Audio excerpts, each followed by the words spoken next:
Friends, कैसे हैं आप सभी। आपका बहुत बहुत स्वागत है हमारे YouTube channel tally masters CFA में। और मैं संकल्प मिश्रा आज अपने एक नए वीडियो के साथ, जिसका टॉपिक है अंडर ग्रुप्स। तो दोस्तों, आज अपनी इस वीडियो में हम लोग चर्चा करेंगे अंडर ग्रुप्स के बारे में कि टैली के अंदर कितने अंडर ग्रुप्स होते हैं, वो उनका यूजेस कहाँ कहाँ होते हैं, उनके यूजेस कहाँ कहाँ होते हैं। और जैसा कि पिछले वीडियो में आपको बताया था अकाउंट्स के बारे में कि टैली में अकाउंट्स का क्या यूज है, अकाउंट्स क्या होते हैं और उसके कितने प्रकार होते हैं, और क्रेडिट डेबिट को भी मैं आपको अच्छे से पिछले वीडियो में समझाया था। तो आज मैं अपने नए वीडियो के साथ, जिसका टॉपिक है अंडर ग्रुप्स, टैली में अंडर ग्रुप्स, ये सारी चीज़ों पे आज मैं आपको चर्चा करूंगा और समझाने की कोशिश करूंगा स्टेप बाय स्टेप। और उम्मीद है कि आप लोग अच्छे से समझेंगे। तो जैसा कि फ्रेंड्स, मैं आपको बता दूं कि जो भी मेरे चैनल पे अभी मेरे दोस्त नए नए जुड़े हुए हैं, तो उनसे मेरी रिक्वेस्ट है कि अगर मुझे उनको ये मेरा वीडियो अच्छा लगे तो मेरे चैनल को जरूर सब्सक्राइब कीजिए, बेल आइकन को भी प्रेस कीजिए ताकि हमारी लेटेस्ट वीडियो उनके तक पहुंच सके।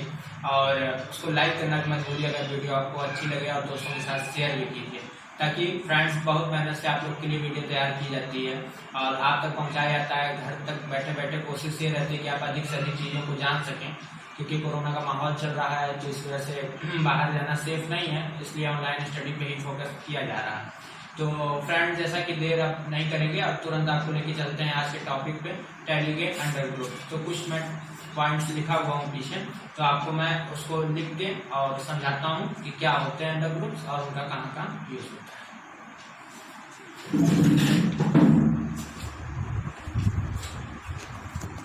ये देखिए फ्रेंड्स, जैसे यहाँ पे है कि some details related to 3 defined groups. तो इसमें कुछ ग्रुप की डिटेल्स है। तो ग्रुप तो फ्रेंड्स और भी ज्यादा होते हैं, लेकिन थोड़ा मेरा ब्लैक बोर्ड छोटा होने की वजह से मैं आपको सारी मतलब कि अंडर ग्रुप्स एक साथ नहीं बता पा रहा हूँ। तो देखिए फ्रेंड्स, जैसे कि अब मैं समझाता हूँ आपको अंडर ग्रुप्स के बारे में। तो अंडर ग्रुप्स क्या होता है कि जैसे कि जब हम बिजनेस कोई अपना स्टार्ट करते हैं तो हमारे सोर्स ऑफ इनकम और सोर्स ऑफ एक्सपेंसेस, मतलब आय के स्रोत और व्यय के स्रोत, बहुत तरह तरह के होते हैं, बहुत जगह से पैसे आते हैं। तो उनके कैटेगरीज को डिफाइन करते हुए अंडर ग्रुप्स को लाया गया।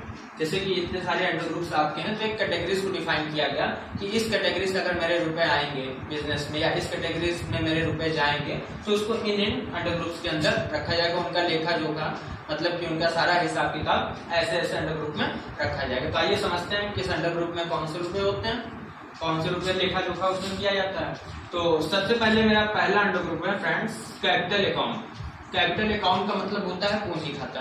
तो फ्रेंड्स, सबसे पहले ये जानिए कि हम जब अपना बिजनेस स्टार्ट करते हैं तो उसमें मुझे कैपिटल की जरूरत पड़ती है। तो कैपिटल हम मार्केट से कलेक्ट करते हैं, क्योंकि बिजनेस तो भाई कैपिटल से ही, मार्केट से लेकर के ही पैसे और उसको कलेक्ट करके बिजनेस को स्टार्ट किया जाता है। तो फ्रेंड्स, उसके जितने भी लेखा जोखा होता है, उसके जितना भी हिसाब किताब होता है जो बही में लिखा जाता है, तो उसका अंडर ग्रुप जब हम सिस्टम में शो करते हैं तो उसका अंडर ग्रुप हो जाता है कैपिटल अकाउंट। कैपिटल अकाउंट मतलब पूंजी खाता। तो अब देखिए फ्रेंड्स, दूसरा हमारा अंडर ग्रुप है करेंट असेट्स। असेट्स मतलब फ्रेंड्स आप लोग जानते हैं संपत्ति। अब करेंट मतलब होता है चल संपत्ति। तो फ्रेंड्स, ये होता है करेंट असेट्स। करेंट असेट्स मतलब चल संपत्ति। ऐसी संपत्ति होती है हमारे बिजनेस में जो हमारे मतलब कि एक तरीके से रिसीवेबल होती है, हमें मिलती है वो संपत्ति, या फिर मेरे पास होती है, लेकिन वो चल संपत्ति मतलब करेंट हो, फिक्स ना हो। मतलब कि फिक्स मतलब फिक्स असेट्स मतलब होता है जो मतलब जिसको हम छू सकते हैं, फील कर सकते हैं, वो फिक्स असेट्स होता है। अब करेंट असेट्स मतलब होता है चालू संपत्ति। संपत्ति मेरी रहेगी लेकिन वो करंट में रहेगी। तो ऐसी सारी चीजें जैसे बिल्स रिसीवेबल हो गया, मुझे बिल्स प्राप्त हो रहा है, मुझे मतलब पैसे मिल रहे हैं, तो ये कहाँ मेरा अंडर ग्रुप हो जाता है, उसका करेंट असेट्स हो जाता है। तो इस तरीके से अब जैसे हम फर्नीचर ले लेते टैली में कि फर्नीचर क्या है, तो फर्नीचर मेरा फिक्स असेट्स हो जाएगा। अभी हम इसमें पहुंचेंगे, अभी यहाँ पे टॉपिक आए तो इन दोनों में डिफरेंस क्लियर करने के लिए मैं आपको बता रहा हूँ। तो वो फिक्स असेट्स हो जाता है, जो मतलब मजबूत चीजें हो, ठोस चीजें हो, वो चीजें फिक्स असेट्स में जाती हैं, मतलब मेरी ही संपत्ति होती है। लेकिन जो करंट असेट्स होता है हमारे बिजनेस की संपत्तियां होती हैं, लेकिन वो ठोस नहीं रहती हैं, चल संपत्ति होती है जो खर्च हो सके और दोबारा इनकम हो सके। तो ऐसी संपत्तियां हमारी किस में जाती हैं, करंट असेट्स, उसका अंडर ग्रुप होता है। अब चलिए थर्ड अंडर ग्रुप पे चलते हैं फ्रेंड्स। थर्ड अंडर ग्रुप हमारा है बैंक अकाउंट। बैंक अकाउंट मतलब बैंक खाता। तो फ्रेंड्स, हमारे बिजनेस जब कोई स्टार्ट करता है तो उसके बैंक अकाउंट्स भी होते हैं। बैंक में चालू खाता होता है, और बचत खाता होता है, और भी उसके जैसे कई ब्रांचेस हैं उसके अकाउंट हैं। तो वो सारे जितने अकाउंट्स होते हैं वो अकाउंट किससे हैंडल होते हैं? बैंक अकाउंट से। तो उसका अंडर ग्रुप बैंक अकाउंट हो जाता है। हम जब उसकी एंट्री करते हैं टैली में तो वो सारी चीजों की एंट्री कहाँ हो जाती है? बैंक अकाउंट में हो जाती है।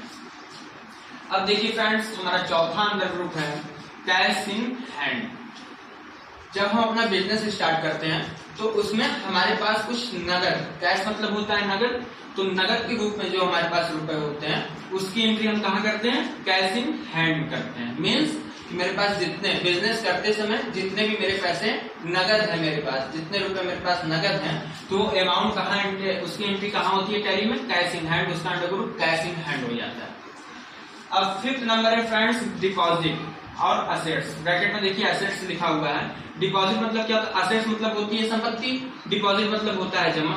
तो मीन्स जब हम अपने बिजनेस में रुपए को अपने मतलब कहीं भी डिपॉजिट करते हैं, जमा करते हैं, चाहे वो बैंक हो या किसी के पास जमा करते हैं, तो वो सारी चीजें जो डिपॉजिट वो रहती तो मेरी संपत्ति ही है। इसलिए इसकी भी एंट्री जो है डिपॉजिट, मतलब जितना पैसा हम देते हैं किसी को या कहीं जमा करते हैं तो उसकी एंट्री का अंडर ग्रुप क्या हो जाता है टैली में? डिपॉजिट। और वो भी एक तरीके का असेट्स ही है।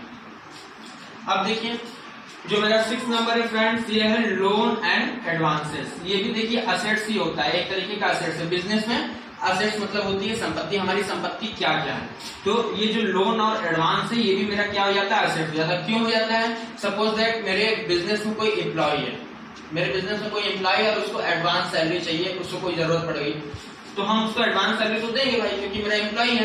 लेकिन हम उसकी एंट्री कहाँ करेंगे? उसकी एंट्री हम एडवांस, अंडर ग्रुप उसका क्या हो जाएगा? Loan and advance. मतलब हम किसी को लोन देते हैं, अपने कंपनी में लोन दे रहे हैं, या फिर किसी एम्प्लॉय को जो है कि एडवांस पैसे दे रहे हैं, तो वो भी मेरा असेट्स के रूप में होता है। उसका अंडर ग्रुप क्या हो जाता है? Loan and advance. ब्रैकेट में क्या हो जाता है? असेट्स हो जाता है। अब देखिए 7 नंबर का जो अंडर ग्रुप है friends, stock in hand. Stock in hand क्या होता है? जब हम अपना बिजनेस स्टार्ट करते हैं, तो उसमें बिजनेस स्टार्ट करने से पहले मेरे पास कुछ पैसे होते हैं जिसको हम ओपनिंग स्टॉक कहते हैं, प्रारंभिक रहतियां कहते हैं हिंदी में कहें तो, और इंग्लिश में कहें तो ओपनिंग स्टॉक। तो बिजनेस स्टार्ट करने से पहले जो मेरे पास पैसे होते हैं, और बिजनेस लास्ट में जब मतलब कि मेरे महीने का लास्ट होता है बिजनेस का या फिर ईयरली होता है, तो जो मेरे पास लास्ट पैसे बचते हैं जिसको हम क्लोजिंग स्टॉक कहते हैं या अंतिम रहतिया कहते हैं, तो उसकी एंट्री, उसका अंडर ग्रुप क्या हो जाता है? Stock in hand. तो जब हम टैली में उसकी एंट्री करते हैं तो उसका अंडर ग्रुप या ओपनिंग स्टॉक हो या क्लोजिंग स्टॉक हो। तो लेजर बनाते समय जब हम उसका लेजर बनाएंगे तो उसका अंडर ग्रुप क्या हो जाता है? Stock in hand. मेरे हाथ में कितना स्टॉक है तो उसको हम क्लोजिंग स्टॉक, और क्लोजिंग स्टॉक मतलब प्रारंभिक रहतिया और अंतिम रहतिया के नाम से जानते हैं। अब देखिए 8 नंबर का क्या होता है फ्रेंड्स, इंटीग्रेटेड अकाउंट्स या फिर cum inventory. It's means integrated accounts का मतलब होता है कि एक ऐसा अकाउंट, देखिए ये जो मेरा अभी इसके पहले वाले 7 नंबर में आपको जो बताया था ओपनिंग स्टॉक और क्लोजिंग स्टॉक, तो जो ओपनिंग और क्लोजिंग स्टॉक का जो पैसा होता है वो तो हम अपने लेजर में शो करते हैं, वो तो खर्च होता नहीं है क्योंकि हम ओपनिंग कर रहे हैं, तो मेरे पास उतना बैलेंस से खत्म कर रहे हैं बिजनेस, या फिर महीने का मेरा लास्ट ईयर हम उसके हिसाब किताब निकालते हैं तो उसमें मेरा वो क्लोजिंग स्टॉक होता है।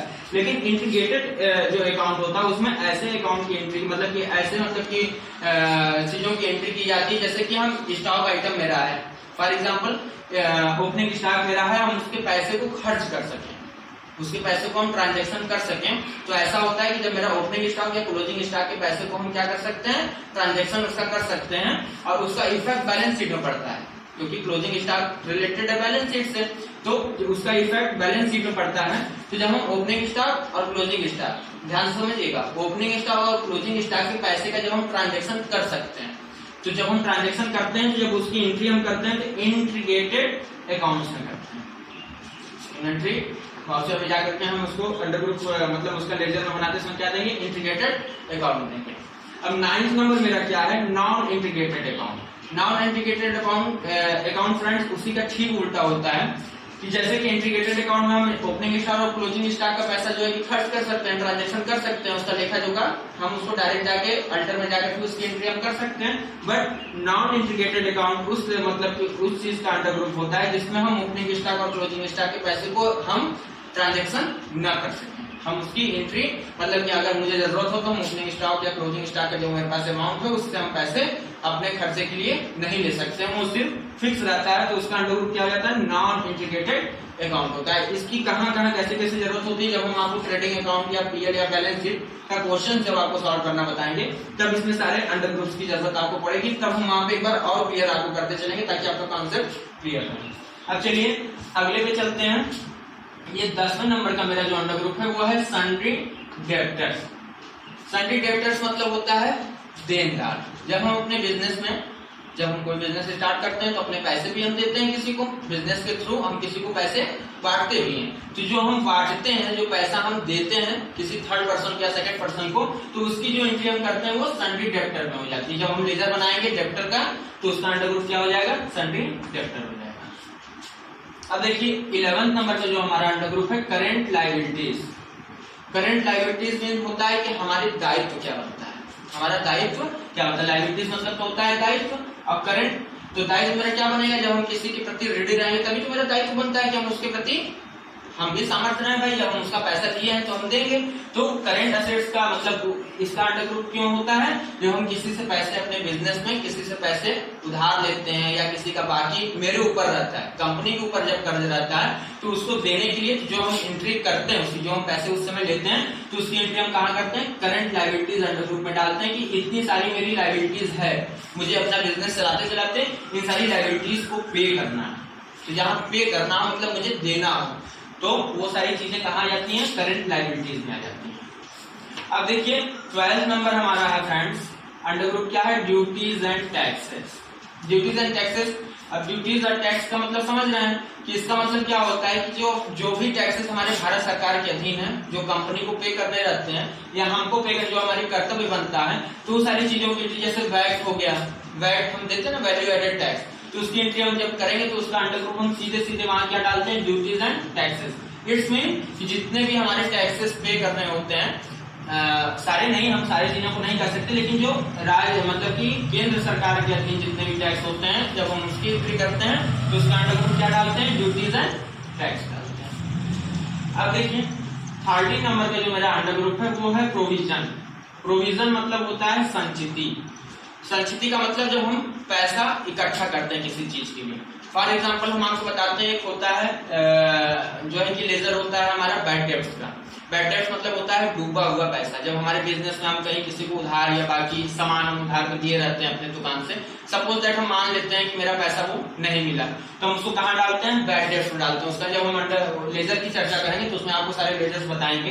तो बैड डेब्ट्स होता है जो मेरा पैसा डूब जाता है बिजनेस। अब जैसे बैड डेब्ट्स का पैसा मेरा डूब चुका है, मतलब अशुद्ध ऋण है जो मुझे नहीं मिला है, या फिर उसको सस्पेंस अकाउंट डूबत ऋण कर सकते हैं, सारी चीजें बहुत नाम से उसको बुलाते हैं।